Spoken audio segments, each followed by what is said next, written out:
a shot. Okay. Is that okay? Good to go? I think so. All right.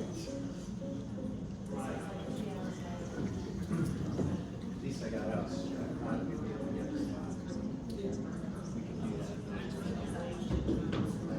I always like to get raw content.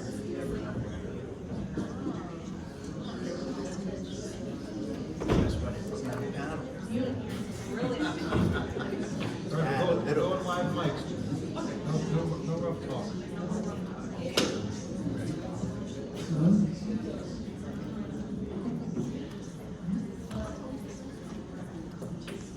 Hello, good afternoon, everyone. How are you guys all doing today? A little bit more energy, okay? Thank you so much for joining us this afternoon for an insightful conversation that we're going to have about Buzzword, what's beyond the Buzzword diversity. And I'm here with this lovely panel here, and I'll have them introduce themselves, and then we can get started on this insightful discussion. So we can get started on myself, actually. So my name is Dr. Giovanni. I am a neurodisability physiotherapist by background, and I am also founder of Program, which is a digital research platform connecting diverse participants with clinical research studies. So I'll have Latoya take it from there. Hello, everyone. I'm Latoya Hinton-Howry. I am the CEO and Research Director of Next Innovative Clinical Research, and we have sites in Chicago and Houston, Texas. It's nice to meet you. I'm Dr. Michael Caldwell. I am an internal medicine doctor, also preventive medicine. I do a lot of research on vaccines. I'm at Meharry Medical College, which is a historically black school in Nashville, Tennessee, home of the bachelorette party capital of the world. Yes, we are. But believe it or not, Nashville, now Meharry Medical College is about 150 years old. So just to set the stage for you, just a moment, Nashville was occupied by the Union Army during most of the war. And Abraham Lincoln, about a month before he was assassinated, said, "We'll always take care of all those who fought for our country." And of course, after the war, when Abraham Lincoln died, there were only white doctors around. They didn't care much about what Abraham Lincoln had said. So that set the seeds for Meharry Medical College to start. There were two white doctors. They fought on either side of the war, and they came together with Samuel Meharry. 150 years later, we have this wonderful school. We just started a School of Global Health, and just wanted to give you a little bit of that background about why I'm sitting up here. We're trying to start a center for clinical trial diversity, focusing on workforce development, just like why we created a school for blacks primarily and other diverse populations to be doctors, dentists, public health officials, and now hopefully PIs. I also just want to take one moment to say that our medical student, Jonathan Lowe, is here in spirit. He could not be here with us because he's studying for his Step 1 exam, but he works very closely with me, so I did want to acknowledge him and let you all know that. So thank you for allowing me this extended introduction. I really appreciate you doing this. Thank you. Well, thanks so much. I don't know how to follow that up. Sylvia Baylor-Casas. I have a global health background. I got my master's in public health and global health, and I've worked in clinical trials for over 25 years now. I'm here representing the multi-regional clinical trials center of Brigham and Women's Hospital in Harvard.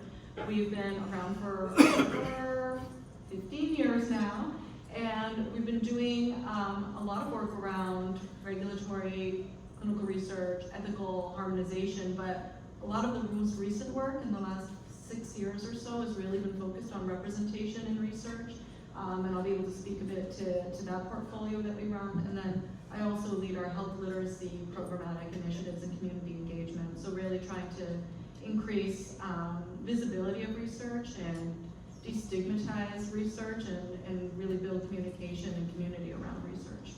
So I'm really pleased to be here, and thank you all for coming here after lunch. When the energy is low, hopefully someone got some dessert because I didn't. Maybe afterwards. Maybe after. All right. I found this great Greek place. I'll take you to. Oh, okay, perfect. Yes, really fantastic. Okay, I'll let you all know. We'll all be deserving. Yeah. Okay, so come up and see me. All right. All right, You guys that's had such a great introduction here. Just kind of, I'm a straight shooter, so we're gonna get right into it. So diversity is seen as a checkbox usually.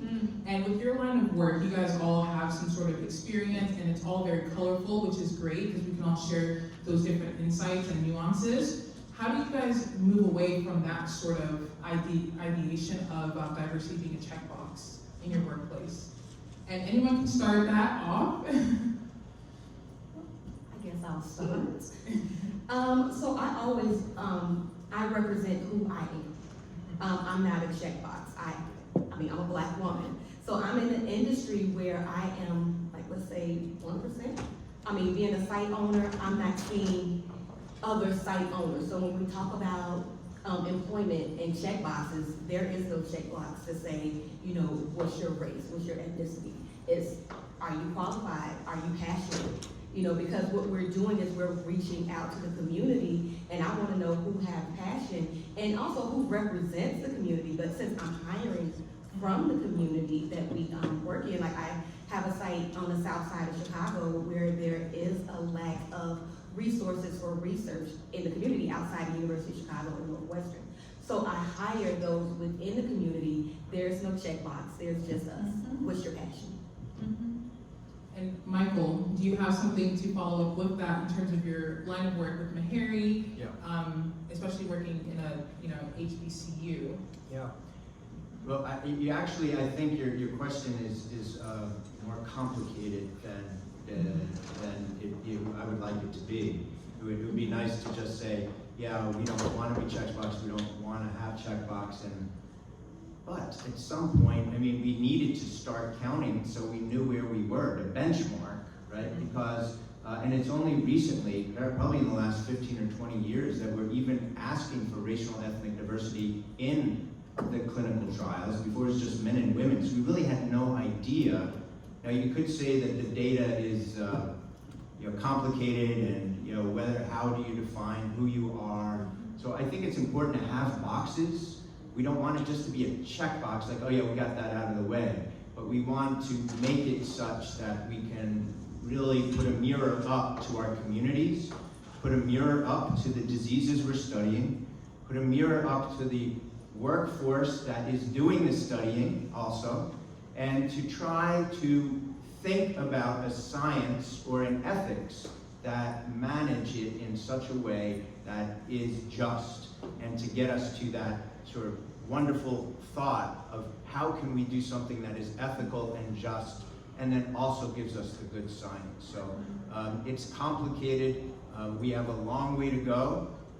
We are being challenged now at this point in time more than ever, but I can assure you that Meharry Medical College and all of you in this room are going to continue the work. Science will not stop, ethics will not stop. We will move forward, and we will make it better. So I can tell you, when I joined Meharry Medical College, our president, Dr. James Hildreth, said, Michael, we're tired of being a checkbox. And what does that mean? That means that if you have other larger institutions that work with Meharry Medical College, just like, oh, see, we do diversity, check.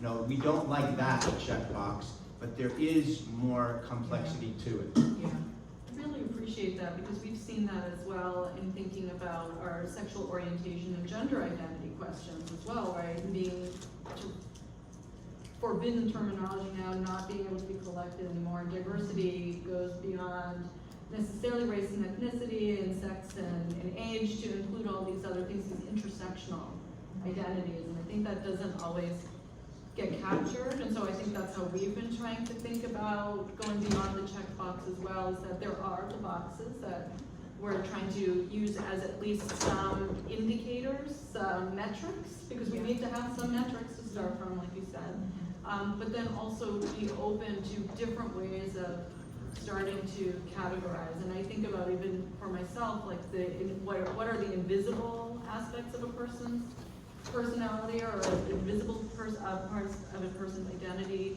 Like, someone might not guess that I'm an immigrant, I'm not a citizen here, and all the recent things that are happening right now are very stressful for someone who doesn't have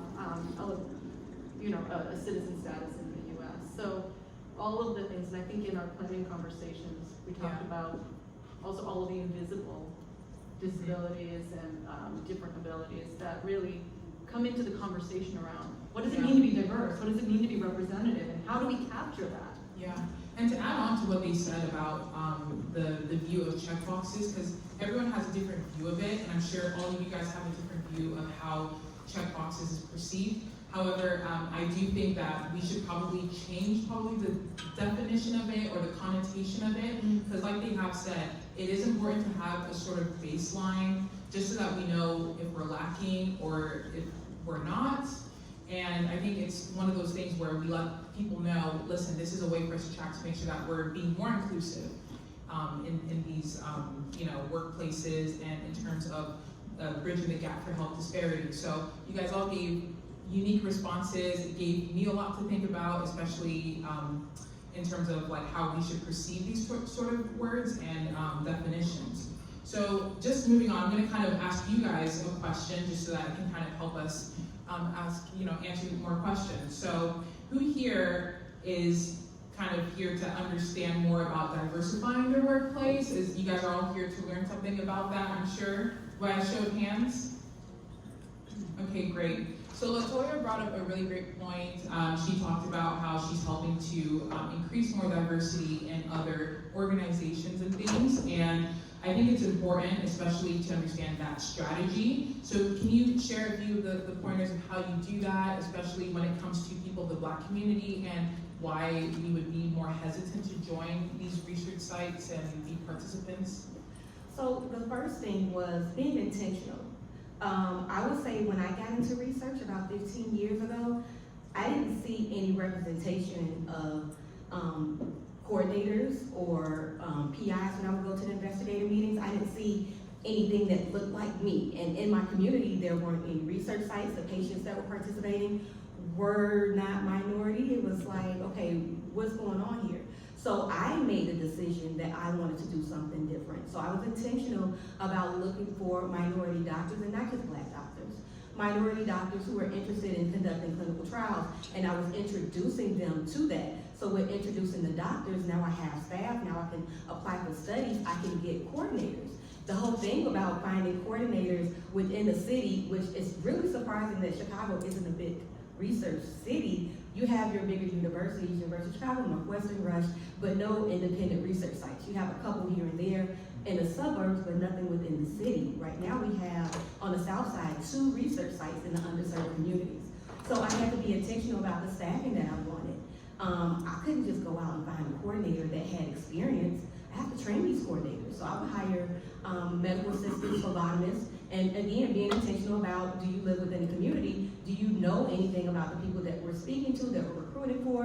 And then I'm training them on how to do the research. Not the other way around, finding someone who has research experience, let me train them on clinical. You can't train somebody to have passion. So therefore I would do it the other way around, and I have found much success in that with being intentional about, okay, I've worked for other research companies. I see how they recruit patients, how they bus patients out to the suburbs to participate in the trials and tell sponsors, oh yeah, we have the minority population. It's like, no, I want to be in the city. I want to be where someone can walk to my research site or catch the bus to my research site, and we have, parking available. And it just be like an intimate setting where they feel comfortable to participate because they can find me. They can Google me. They can find me on Facebook, Instagram. I may be acting silly with my friends, but they can find me. It's not like they're participating in this trial and me and my doctors are these mythical characters who are somewhere living somewhere far. Like, no, they can find us. So that makes them more comfortable to participate because not only do we have the diverse staff, because we are who we are, but we also have that connection with the community because I'm working in a community that I've lived in all my life. Mm-hmm. So what you're saying is, in order to have more diversified workplaces, is to meet people where they're at, especially when they have lower resources, and not expecting them to be where you want them to be. Absolutely. Yeah. And Michael, we had a similar conversation on the side during lunch. The food was really good. I don't know how you guys felt about it, but Michael was talking, and I overheard him talking to Sylvia, and then I kind of went in there, and he was saying that getting into the community and kind of giving people those opportunities as well so that they can have that exposure. Can you talk a little bit more about that, what we discussed with it? Yeah, I feel a lot of the efforts to try to improve clinical trial diversity in the country have been focused on trying to take our existing clinical trial sites and just get them to acknowledge that they need to do something and to do it better. So I just love what you're doing, because you're doing something that I'm really excited about, which is to improve the workforce. I think at Meharry Medical College, we feel that trying to improve the workforce is what we started to do with starting having Black doctors in this country. So similarly, we'd like to contribute to improve clinical trial diversity by increasing the number of Black and diverse principal investigators in their leadership teams. That's a long-term goal, but I think we can accelerate it. I think that's how you get to the root causes of clinical trial diversity, having people who look like you. So we do want to acknowledge and work with the existing clinical trial infrastructure in all those clinical trial sites and try to get them to do better. So we do have an organization in Nashville, a private one, called Clinical Research Associates. They're 5 minutes away from Meharry Medical College, and they are making an intentional effort to work with Meharry Medical College to try to build that as a site of education. I feel that cynically, oftentimes, even with the FDA guidance on clinical trial diversity, there's often a time of saying, hey, you need to do something, clinical trial sites. Go and print pamphlets, stand outside of Black churches, and get the pastor to tell everybody to sign up for the clinical trial.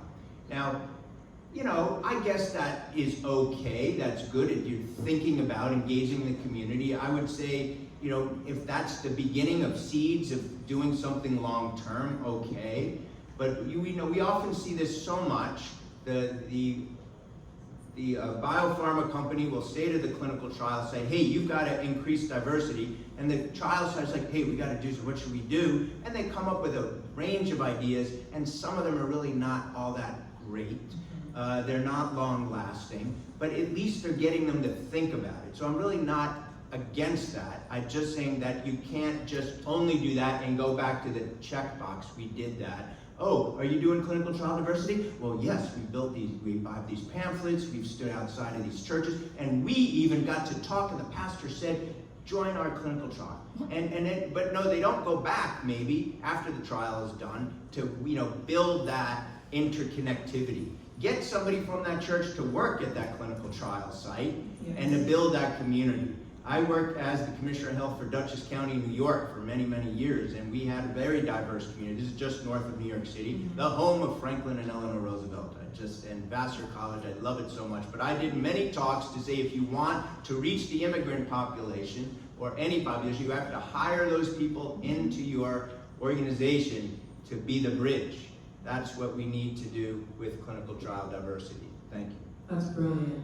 How many of you guys, have you guys heard that sort of advice before, hiring people within the community in order to bring more people from the community, or is this something that's like insightful, new information today? Yeah? Okay, great.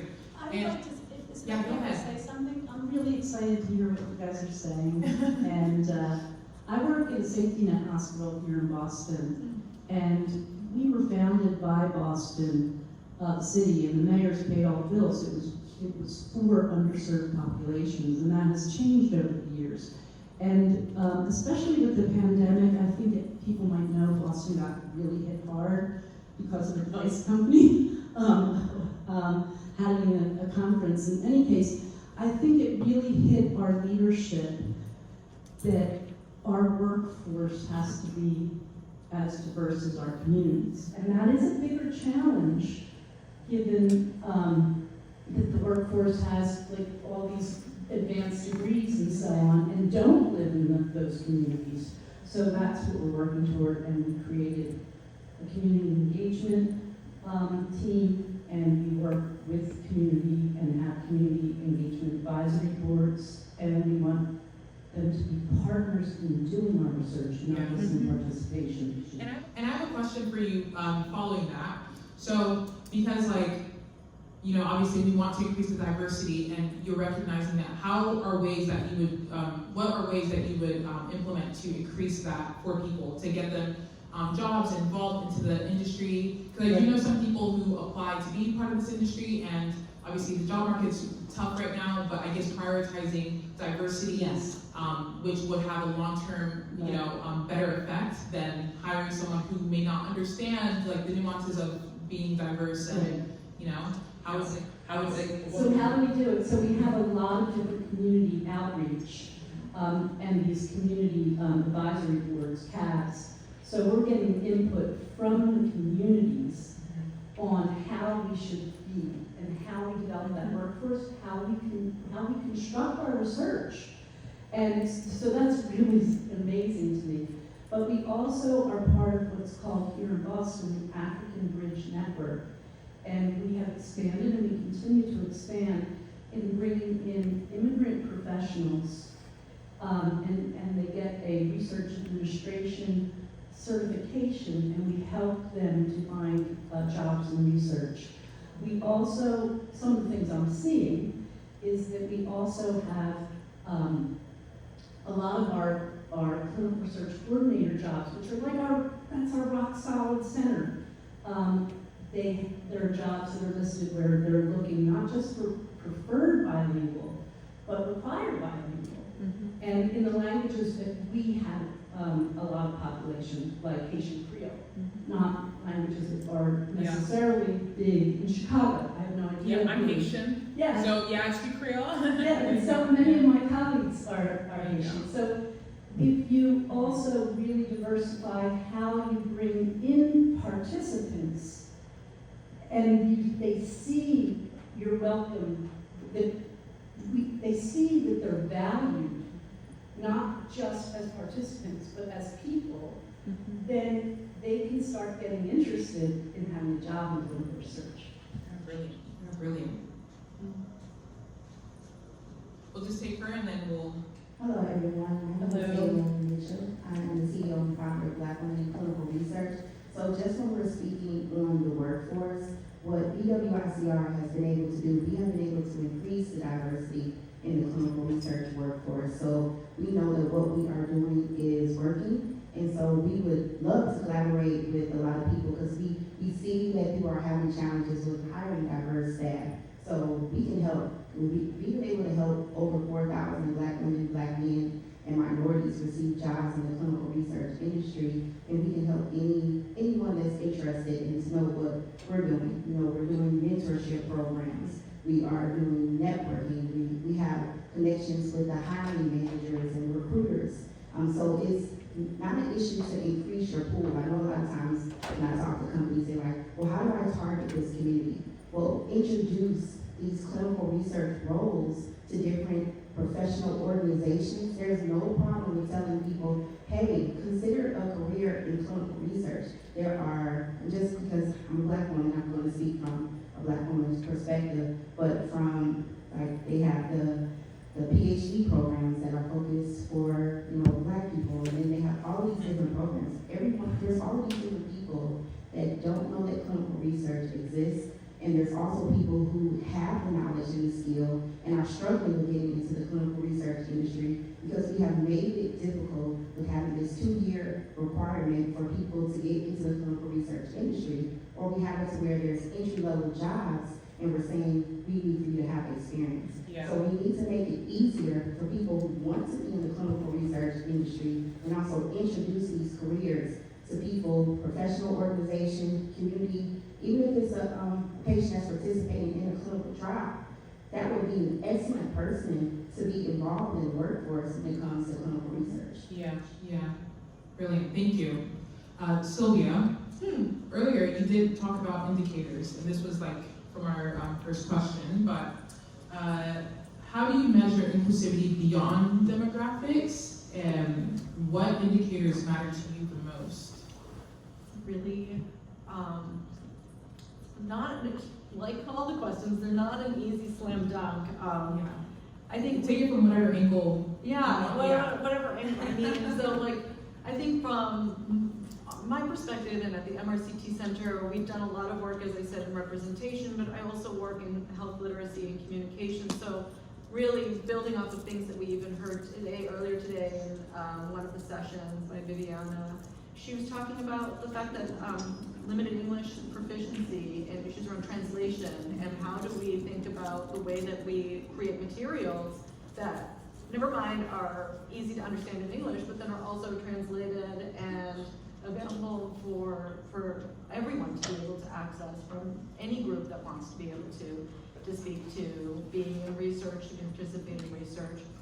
I think we've also been thinking a lot about, to that point around competency building or workforce development, the flip side as well, or I guess another aspect of that is inviting, like we heard our BMC colleague saying over there, community advisory boards, whatever, but really inviting patients and participants and caregivers, folks that are the ones with lived experience, to be part of developing and designing the clinical trials, be part of the visioning, right? And we've been working at the MRCT Center to really develop resources around competency building. And what does it look like for patient partners, those with lived experience, to contribute not only their lived experience, which is of course the thing that they're there for, but be able to feel empowered themselves in the way that they're contributing to research by supporting their competency development, and at the same time, supporting the researchers' development and being able to engage with patient partners in meaningful ways, so that those bi-directional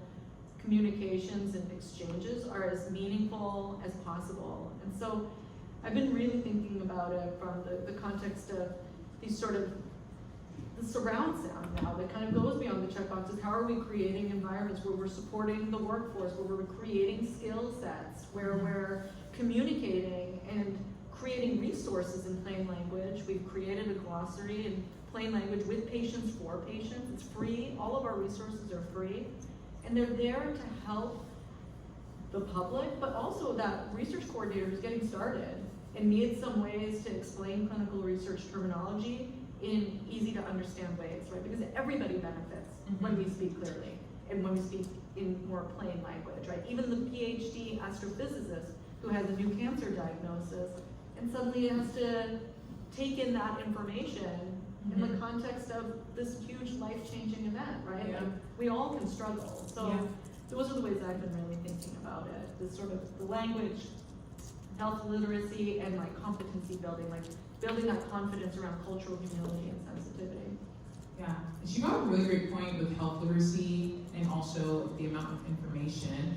I mean, you all here involved in the clinical research industry, when you guys are trying to outreach or recruit participants, do you guys normally use a lot of words to make sure that information is all there? Or do you guys use less words, and then if they ask questions, they do? You guys can go ahead. Yeah? I landed in clinical research based on what you guys are actually talking about. It was on a whim for me. I didn't land in clinical research just because I knew about the field. I come from a teacher background and also with social services, helping, I used to help in the Medicaid service, transitioning children from child-centered Medicaid to adult-centered Medicaid services, right? So I worked with a certain type of community, especially the Latin community, speaking Spanish. And thank you. So I landed in the role in clinical research because the manager that was recruiting wanted someone that can actually empathize and connect with the Hispanic community as they were recruiting for patients, right? And that included also Down syndrome adults. So when it came to recruitment, something that I realized is that I couldn't recruit patients speaking to them in a technical way. I had to first form this bond speaking to them based on how they could understand. I'm Salvadorian, so speaking Colombian Spanish is completely different from speaking Salvadorian Spanish, right? So I had to learn how to accommodate based on, who I was trying to recruit. So with that being said, I try to bond and form a trust with my families so they could feel safe also joining a research study, that they weren't guinea pigs, that, there's you know, there's other sectors that have to go, you know, that you have to go through in order for even a research to get, I guess, approved, right? So, yeah, it's that bond and that understanding and that empathy that can connect you with the community so you can bridge that gap. It's just that trust. So, yeah. Yeah, and she's totally right. I mean, layman's terms is something, I mean, as my background as a clinician, that's what I had to adapt to instead of using our terminology, the jargon, what they call it, and that just confuses patients and it makes them not want to ask questions. When you meet them where they're at and you say, and you use like words that are common, like explain it to a 12-year-old, and in that way, that means they can get deeper into their thought and they can ask more complex questions, and that way you can help them make more informed decisions. And that's what we want really. We want people to make autonomous decisions. We want people to be interested and involved. So with that being said, I know we talked about, well, Sylvia brought up a really great point, which I want to expand more on when it comes to the amount of information and words. So with you guys in your practice, what have you found has worked more when you're creating like sort of pamphlets or sort of advertisements? Do you guys use more visualizations, more words, less words? How does that work for you? So I'm more visual. Actually, I was working with an AI team for informed consents because we know that informed consents can be anywhere between 25 and 50 pages long. If you're working in an underserved community where most people may have a 6th grade reading level or they may not even want to read the informed consent, I had to create something that was easy for them to understand and ensure that they were reading the consent in some kind of way. So I worked with an AI company to generate a video that was of the informed consent, and it did have some visuals so that they could actually follow, but they can listen to it. Because sometimes, even with myself, if I'm reading something, I may interpret it a little bit different than if I'm hearing or someone speaking to me directly. So being able to create visuals so that people are better to understand the expectations of the study, what we can expect from them, what they should expect from us, what's going to happen during the study, like literally breaking it down for them to hear and do it at their leisure. Like they don't have to watch the video at the office, they can watch it at home. You know, they can watch it, you know, half in the morning, half in the evening, but being able to create that option. Letting people have options. If someone wants to read the pages, absolutely. If they don't want to sign it digitally, that's perfectly fine. But being able to provide options and being able to have visuals for the pamphlets, the flyers, anything we post on social media, and then also having these visuals be representative of the community I'm recruiting from. So because so many times we'll get sponsored pages, and I'm like, this don't look like my site. So I'll, you know, have it recreated, send it to the IRB, get it approved, and then we will send those out to our participants or to the public. But definitely having visuals so that people can actually see what's going on. And a follow-up question for either Michael or Sylvia. You guys can wrestle for this one. How do we know if the participants, so what she said with like making sure that they're reading the material or watching it, how do we know if the patients or participants have understood that? How do you guys normally measure that, their competency? Oh, my turn. You're the clinician, so I mean, I think we can probably talk a little bit about some of the strategies that have been kind of endorsed over the years around like always use teach back, right? And so that, I mean, it's a very, sounds like a protocolized way of like thinking about it, but I'm always endorse this idea of like, it's a dialogue, right? You're having a conversation. We can never know for sure that everyone understands everything, nor do we want to be in an environment of testing our participants or potential participants for their knowledge on their report back, because as we all know, or I'm not a good standardized test taker, so I don't really like being put on the spot. So I think it's around the dialogue, the conversations that you're having, and that sense that there is a building of mutual understanding, right? You're checking in with the person, they're giving you feedback back, you're working with them if you're getting something they might not understand a certain section, maybe you'll go back to it, or check and follow up again on it. You know, it's kind of iterative. But I feel like, Michael, you're gonna have a better answer because you must deal with this in clinical practice all the time.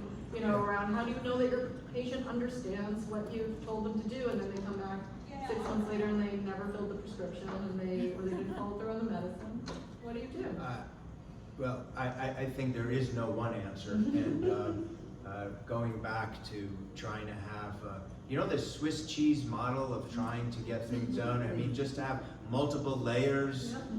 So it has to be, you know, the person at the front desk, everybody they interact with for that whole experience has to be a part of that team. It should not just be one person's responsibility, although ultimately everything is the PI, right? So you hang the PI out to dry and all this other stuff. But yes, it is the person who is, and we have another question coming, so could we get a microphone to that gentleman over there? Thank you. So it is something that we also try to do, is to get community connectivity with our patients. So if we have Hispanic patients coming in, we have, you know, usually try to assign a nurse coordinator, you know, who does speak Spanish, if they speak Spanish and they prefer to speak Spanish, to be that person. And whether even like we contract out for that particular person for a particular day when we know those particular patients are coming in, we do that. We have a very diverse community. We also have it on the opposite end, a very highly intelligent patients coming in to do clinical research. Now, you may have heard of Nashville, Tennessee, and you now all know why Meharry Medical College is the best school in Nashville, but there is another school and university in Nashville. I always forget what it's called, but I'm sure you know what it's called. But let me tell you, a lot of those doctors and their families came to us to be able to do the studies. So you do also have that on the other end as well, sort of super highly intelligent type people who, you know, are really right there too. So we need to be able to have the infrastructure to deal with a range of people. But we do have a question. Before you go, sorry, the last 10 minutes of this will be Q&A, so if you guys want to put in your questions, and then I'll answer them as the order as they are received. Just to let you know, but go ahead. More of a comment than a question. So, Michael Barr, PI, oversight, and I served and worked for 10 plus years at Brick and Mortar site as a PI, and as a brown person of color, and as a Hispanic, Spanish speaking to some degree.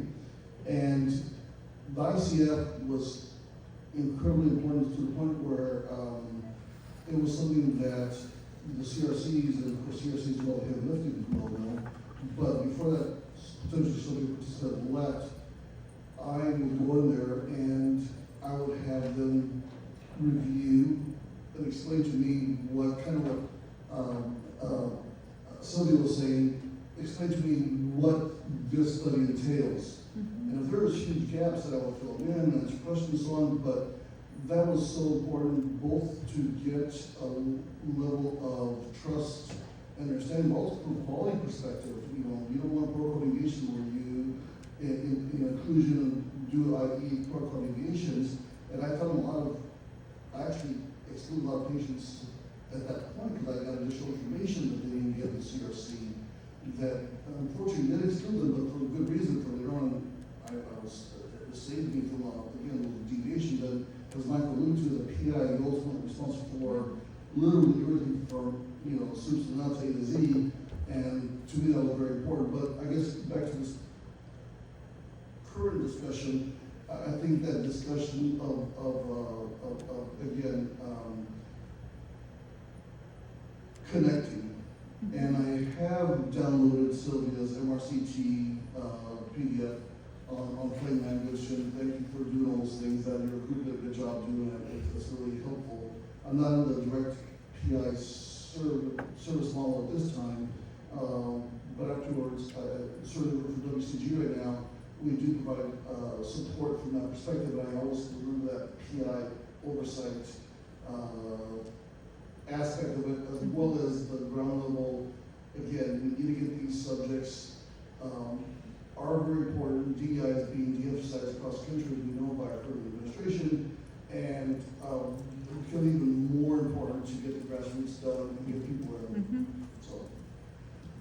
And I think that goes to your earlier, which was we must keep going despite what's happening, and we will keep on going, and we can, maybe some groups have to change the terminology a little bit, but essence of it all is really remaining the same. It makes good business sense to make sure your studies represent the populations that you're trying to serve, right? And so it's fiduciary, it's ethical, it's all of the above. And so we just need to keep going as best we can.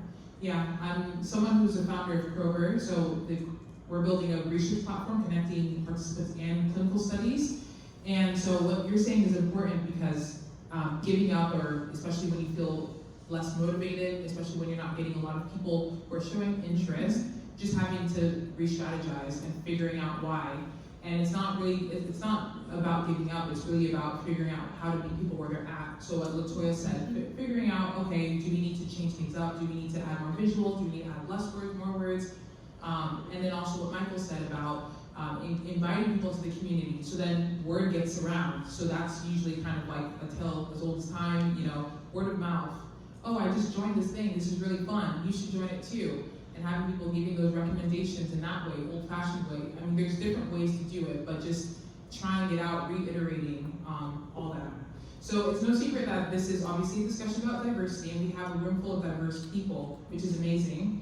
But for those of you who feel comfortable to share, can any of you guys tell us, and people who want to know more of this information, how it feels to be the only one in the room or workplace, and how did it affect your voice or your experience in general? So it could be you as a participant, or even you as a clinician, or you as a clinical research worker to some capacity. How did it feel to be the only one in that sense? Okay, I'll start. So I am Haitian as well. Oh, okay. And I was telling someone earlier that I went to school in Minnesota, so I was actually born in Washington, D.C. Went to school in Minnesota. When I graduated, my graduating class, I was the only Black woman in my graduating class. And I got a degree in biology. I was the first Black woman in the biology department. So now I'm in my career and I'm at my job, and I am one of the few, maybe the second, Black woman in the team. So navigating through that, and I'm still trying to understand it, because I felt like that's been my life. Going to private school, being in certain school districts, I would say it's masked, but you have to be able to navigate, to understand. Like, you say like you're around your Black friends, you speak, Code switching. Yeah, exactly. I don't know it, okay. Yeah, so it's something, and also being Haitian and speaking our language, and you're among your Haitian peers and you don't think you're Haitian enough. So it's something that even as a full-grown woman, married woman with 2 children, I'm still navigating. I'm still trying to understand. It's not that I don't know who I am, right? But it's still also being able, because I also have a daughter as well, so I want her to also know who she is, because she is going to be in a certain type of environment. I don't have the answer for it, but I do know that it's standing your ground, knowing what you believe in, whether if it's in the workforce or if it's at school, knowing that you matter, your opinions matter. If you don't like something, speak up. I know I gain a lot of respect amongst my peers, amongst my colleagues, because I am a direct person. If I don't like something, if I feel like it's being biased, I do voice it, rather than be enclosed in a box. So I guess for me, it's just to encourage someone that if you are in that situation, just make sure your voice is always being heard. That's great. I was just going to say it's really hard, but as a first-generation Mexican American here, when I first started my career in high school, I was working in clinical trials. I was always asked to go bring the coffee to all the sponsor people, always. Yes, and then I was asked to dress up in high heels and go to a TIA meeting and work at the booth, and I studied for that, and then learned, my boss just wanted me to be there to bring the people, and then they brought the guys over and they talked to them. So you learn the hard way going through. I've gone through, and I'm a nurse, and so working with different types of patients, I appreciate that I'm the only one in my family who went to college. I appreciate that I can use all that to connect with people I need to connect with, and because I'm from a poor area, I'm not afraid of people. So come on, you can bring it. I've had certain investigators stare down at me and talk to me ugly, and it's just like, this is nothing. Like, try going into the convenience store into a robbery. That's something. So, Yeah. it's hard. And I would follow up, oh, yeah, go ahead. So my perspective is an Army veteran perspective. This box checking conversation that we were having earlier, and throughout the conversation, it made me reflect on, I remember seeing some kind of, highly charged political commentary where somebody was very conservative, was like, I don't like checking boxes, because I'm afraid if I say that I'm a white person, that I won't get the job. And I was like, huh? How about that? But years ago, when I was looking for a job, people would say, well, you're a veteran. Of course you did. We take care of you guys. Yeah, right? And after a while, I started to be concerned that maybe it wasn't very helpful, because when I would go into interviews, they wouldn't even ask about my veteran history. Because that's actually where I got my start in science, was through the Army. And they would avoid it, and I would have to bring it up, and they would ask a question so tell me about a time, blah, blah, blah, blah. And I'm like, well, when I was in Afghanistan, blah, blah, blah. And I'm like, okay. Well, first of all, thank you for your service.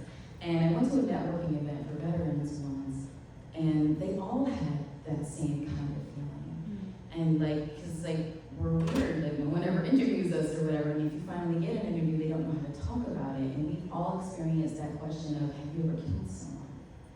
Really? Have you ever shoot your gun? Even if I did, I wouldn't tell you, sir, ma'am, we were having a job interview. This is not the time to talk about, okay, Shauna, what? Right? And so after a while, I was like, well, how do you feel about checking the veteran box? And we all were kind of like, I don't know if it's helping me or if it's hurting me. And so now I'm on the job search, and if I don't even disclose that I'm a black person, because you're going to check on LinkedIn anyway. So if you really want to know, you'll find out anyways. So I think there has to be another way to bring in a diverse population that isn't checking the box, or we have to change the narrative of what it means to check the box, because it shouldn't be either or. If you're a white person, you're ready to check the box because you won't be, because they're trying to be more diverse, or whatever you are, if you're a veteran, or if you're disabled, or whatever the situation. You don't want to be afraid that it's going to work against you, right? So that's my take. Yeah, and it's not unconscious bias, really. I mean, if someone sees a certain particular last name, and they're like, oh, I can kind of sense where they might be, I probably wouldn't want to hire them. Or if you see a certain race, whether it's, oh, we need more black people, so we won't hire them because they're white, whatever that may be, maybe that implementation of technology, we can probably utilize technology to give us that unconscious bias, to see people on their skill sets. But again, that's something where, we're still trying to work through. And it is one of those bigger issues that is still present, unfortunately. But with that being said, has anyone felt, and a lot of you guys who answered as well, you guys can join in, felt undermined by your colleagues, especially being a diverse person, feeling that you're not good enough, or heightening your imposter syndrome because you said something, or you're scared to ask a question, and now you're just like, oh, I don't want to be involved in this, I don't want to seem incompetent. Okay. Hi, my name is Andrea Durham. I am the owner and founder of the Research Collaborative. I'm an independent CRA as well as a site owner. out of Dallas, Fort Worth, Texas. So I will talk about, being undermined, is that one of the things that I want to touch on is that being a minority, a woman of color, and being a CRA. CRA is one of those people, or that role that gets a lot of stuff. If there's a problem, it usually gets pushed back on the CRA, right? And so being a woman, feeling like we don't have power, we often commiserate together. So I currently have a contract where we feel like we're always on shaky ground, where we're being undermined. If we're working on projects and we notice that something's off or we miss something, all CRAs are going to do a job just slightly different, right? We all have different strengths, we all see things differently and operate differently, but overall, the end point is where we get to, and we're able to accomplish that. But yes, so I've had leaders, I've had project managers that always undermine, to where some CRAs, not just myself, we feel like, we don't even have the experience, we're not doing our jobs, but what we do is we rely on each other, right? And it's not just because I'm African American that I feel like I've been undermined. I have colleagues that are white women, I have colleagues that are white men who feel like they're undermined. So we're all in this together. And I'll talk about just also with some of the comments that were made and some experiences. One of the things that helps me, I've always been, there's a podcast that I love, The Only Black Kids in Class. I grew up being the only black kid in class. And I know what that's like to feel like, people don't see me, people undermine me, or they don't like me, or they don't want to engage with me. So they get that impression that they don't like you. But I would encourage people to interact with people that look different, that come from a different background, to get comfortable. Because I think a lot of the conversation, the narrative that we're having right now, as a society, is because we don't interact with people that look different from us, from different backgrounds. Because I'll tell you just a story. I had an elementary school teacher, 2nd grade. So as a black person, we start feeling othered very early. You're 8 years old in 2nd grade, going on to be 9. And that teacher made me feel so isolated. And I also had the privilege of growing up with quite a few people that were in that class with me. And I remember being a senior in high school, having a conversation with a classmate from back then. He was a white man. Maybe he had some disabilities, some intellectual, differences, and he had the same exact experience that I had. So it's important just to continue to connect with people on your teams, in your community, that look different from you. Because you'll realize very quickly that they're going through and experiencing a lot of the same things. Yeah, and that's great. So the takeaway from that really is, interacting with different people, communication outreach, inviting people in who may have lower resources and helping them build them up. If you have that passion, like Latoya said earlier, then we can train them to be part of the community of clinical research and improving health disparity gaps. So we do have some time left to answer some of these questions here on the screen here. I'm only just gonna read the ones that aren't comments. So we'll just get started. So this one here that says, and this is for you guys to answer, or anyone out here, but what do you think about Oprah Winfrey being one of the richest and most well-connected person who was put on a diet drug and said, where were they all these years? And nobody approached her for research because she's Oprah, meaning she's just really being equitable and truly approaching everyone. I guess, what do you guys have to say about that question there? So was the question saying no one asked Oprah to participate in the trial? Yes. What was the question? That's really funny, because I actually approached Beyonce about participating in one of my trials.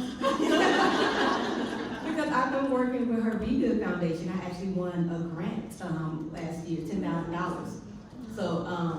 So I've been in communication with her her nonprofit Be Good Foundation and trying to get the word out about clinical trials. And I said, if Beyonce participated in one of my trials, you all are gonna have to pick me up off the floor.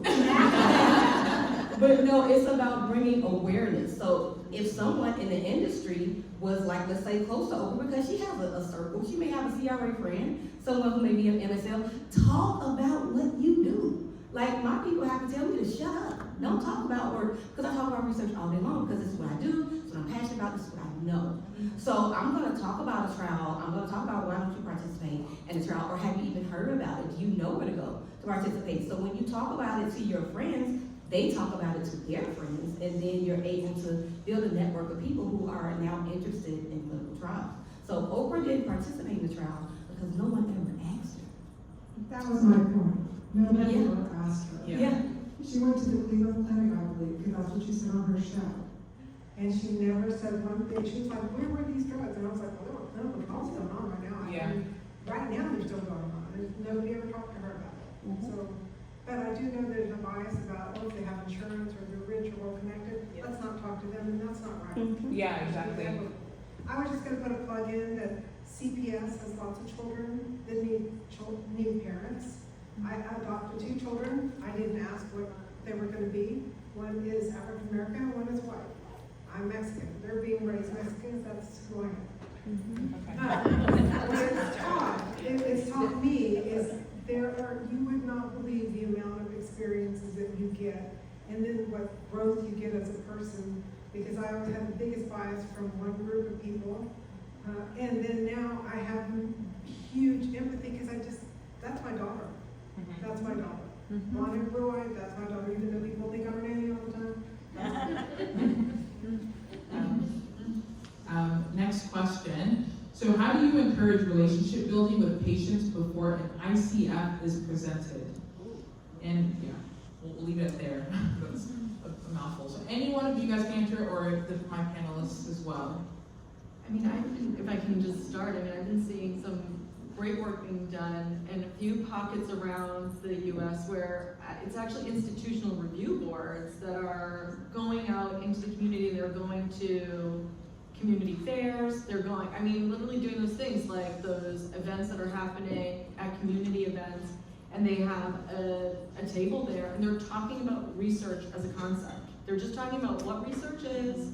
They're talking about the fact that IRBs exist. They came out of terrible atrocities, and we have regulations and things in place now, and yes, there are still health inequities and disparities that we need to keep working on, and that doesn't negate the reality of what many people are living through right now, but we have learned things. We have started learning things, and we are in the research world at least, in institutional review boards trying to do ethics reviews, and reaching out into community to let them know they exist, and that you could even be a member of an IRB. You don't even have to be a participant in a study yet. You could just reach out to your IRB and see if you could be on the IRB and be one of the research reviewers, right? So that you're really able to contribute to this in many ways.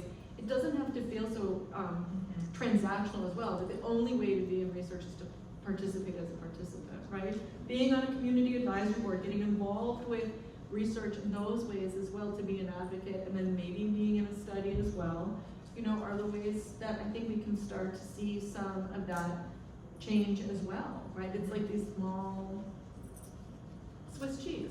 There's many different layers of things that we can be doing. Yeah, and next question. I love the suggestion of hiring people from the diverse population you want to serve. Are there any other ideas on how we can reach out to these populations in a genuine way?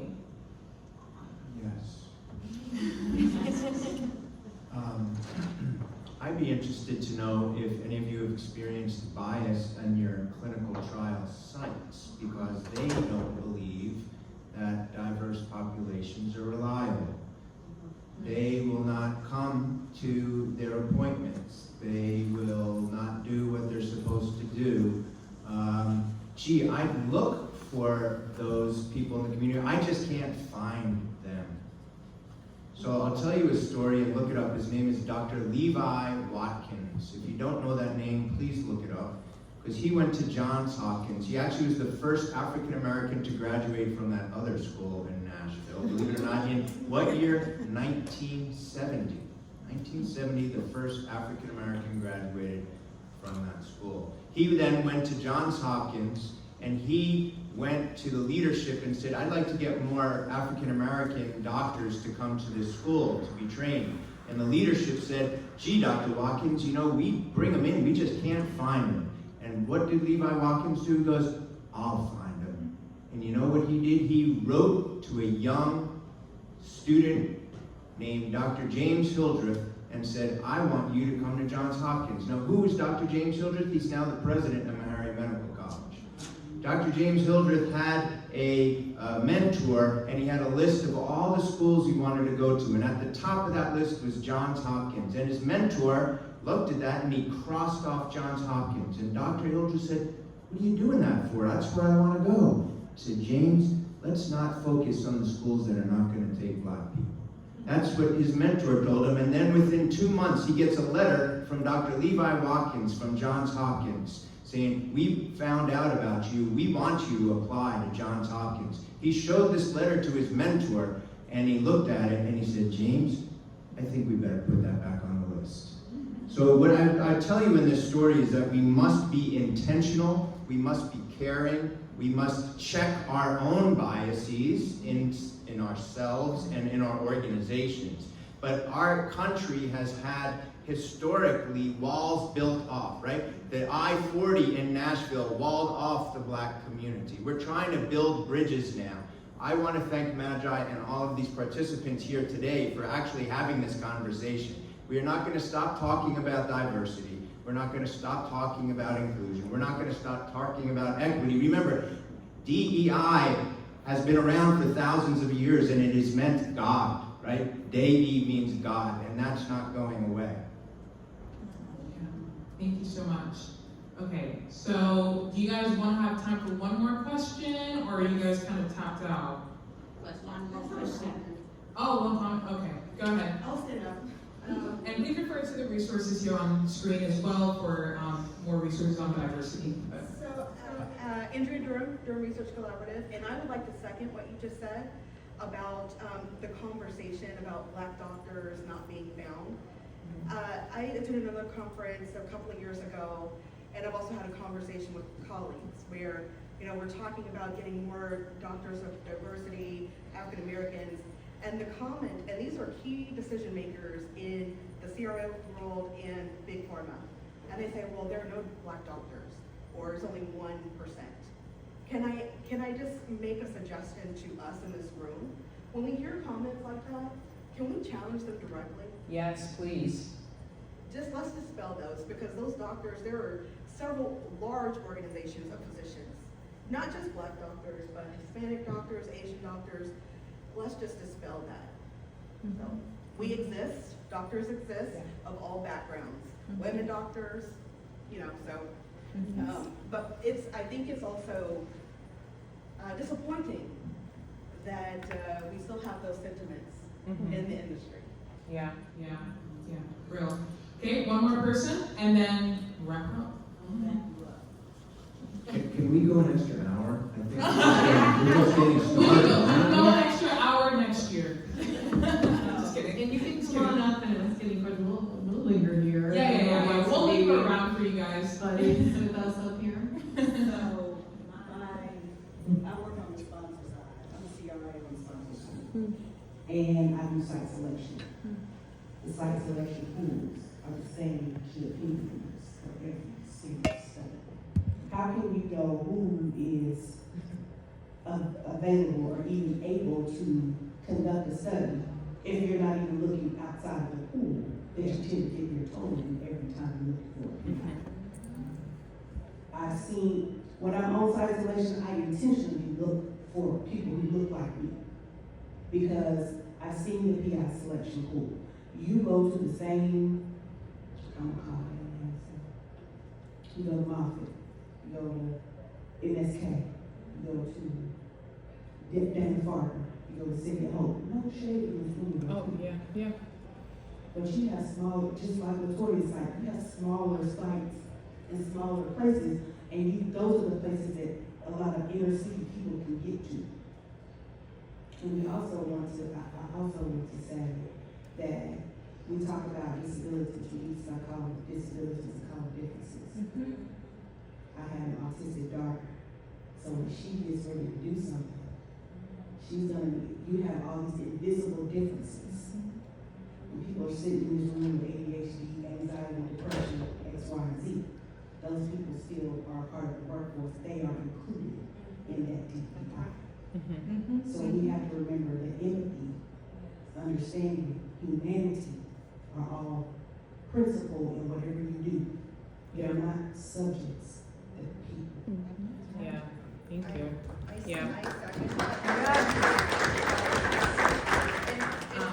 I second that because I have dyslexia and even, this is, I don't want to say it's disheartening to say, but this happened to me in the research world where I have dyslexia and a manager that hired me once I was in the role said, if I would have known that you had dyslexia, I wouldn't have, and she left it like that. Wow. He didn't say anything, and I said, okay. And this was my response to her, because I've worked both on the regulatory side and the clinical side, and also I used to work on the IRB, and I said, having dyslexia doesn't make me weak. Having dyslexia actually is a superpower because it makes me more detail-oriented and more careful when I'm reading those protocols and those consent forms. Wow. And I left it at that. But yeah, it gets to the point where it's like disability is self-labeling, because at the end of the day, we all have our superpowers. Yeah. Just wanted to say that. That was good. That's good. Thank you so much. Wow, this was. That's the only way I can describe it. But yeah, thank you guys so much for participating, and thank you to my amazing panelists as well. Like Sophia said, some of us will be lingering around if you guys wanted to talk to us one-on-one. But for those of you, I know some of you guys are on schedules and have to catch wherever you need to go. You guys are free to go. I'll let you guys go. But yeah, thank you so much for being part of this discussion, and hopefully you guys can implement this out in the real world, and we can see more diverse people next year. Right? You make that a goal. I want to thank you. You've been just the best moderator. So please, let's hear it. Really, thank you so much. And I all have one last piece of homework for you. When you go outside and you talk to everyone else, tell them this was the absolute best session at MAGI, and you want to see more of it. And the panelists were the best in the whole meeting, and tell them they missed the best session. Okay, please. And if you want to know where that dessert place is, come up and see me. And happy Clinical Trials Day. It's tomorrow, everybody. So if you follow me on LinkedIn, you'll see a whole bunch of videos that the emergency center is putting out, patient and participant voices. They're all sharing why research matters to them.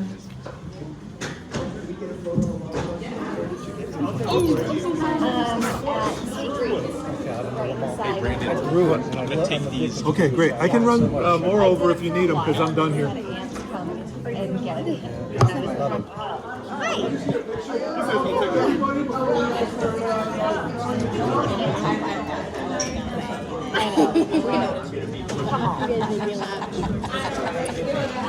He's well intentioned.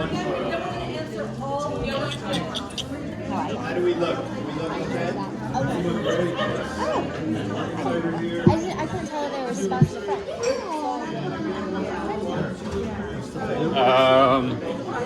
Come to the main room.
try to keep pushing forward. I mean, this time, some countries facing controversy.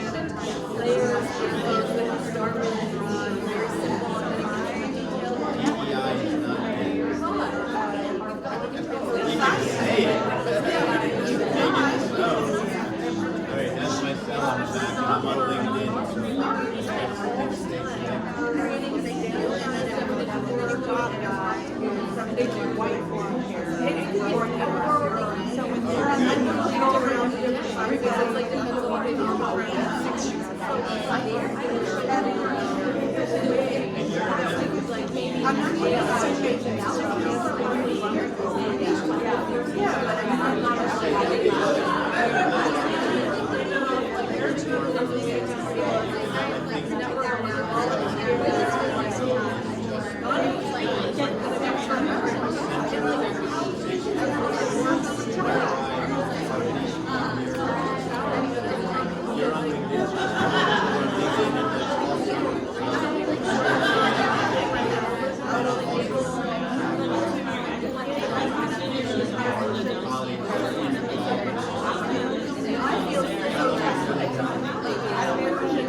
Well, Meharry is, and then we have this other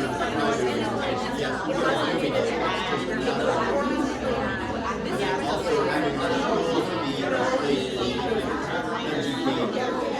clinical trial science and everybody so that they get foundational awareness. These things background, whenever they go, if they don't get the PIs themselves, thinking to try to get their patients.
Well, I didn't even get their name.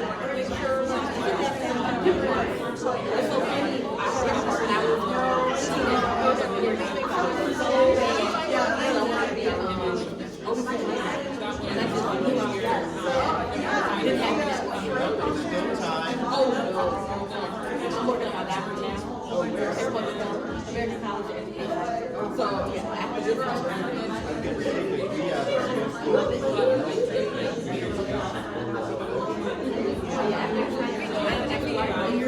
Oh my God, I'm like,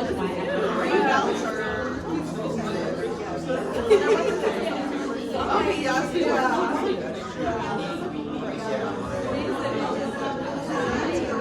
friends. I just know you. You know people I know, like me, and so maybe better I have. Oh my God, so nice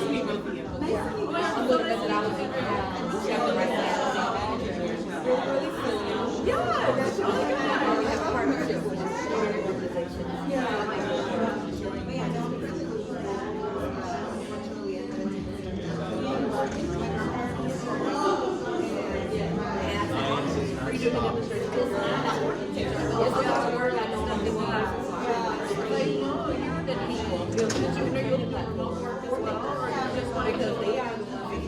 Okay, oh my gosh, okay. I think it's your coordinators and understand what they need to do.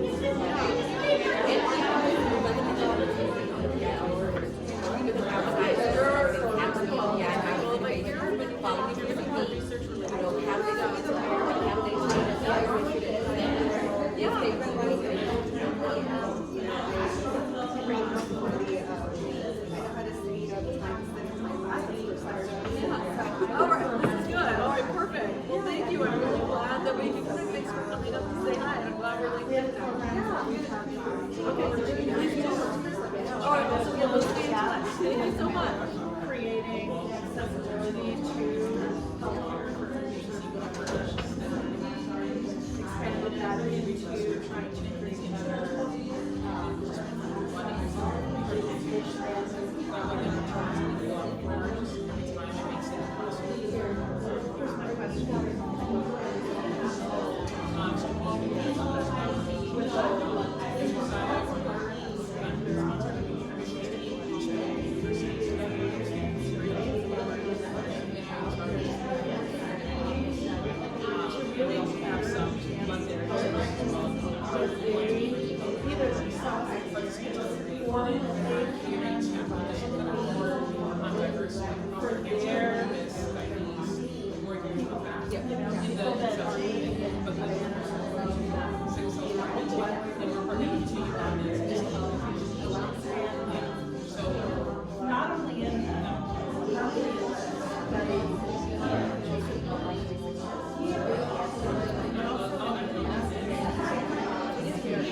But that's something that I do ask my participants, even in Nashville, that I'm lost most of the week, I ask them to stop at here, trying to navigate the website, finding there, and we ask them to do a review. So if you go to my website, look us up on Google, you'll see a couple of individual participants on the trial. And I was just telling her, I did an interview with Fox News, where they interviewed two of our participants on the previous trial, and they talked about their experience. Because we want to know what works, what doesn't work. There's a simple conversation that they didn't like Gazelle, but they prefer a clean office, or they don't like that. So we want to know, what do you like, what you don't like? Yeah. Yeah, so when I think it's all about me, my sister, I just my brain just like take it for yeah. Those are the kind of conversations. Yeah. We're living in a very like, was it me? Was it the staff? I did.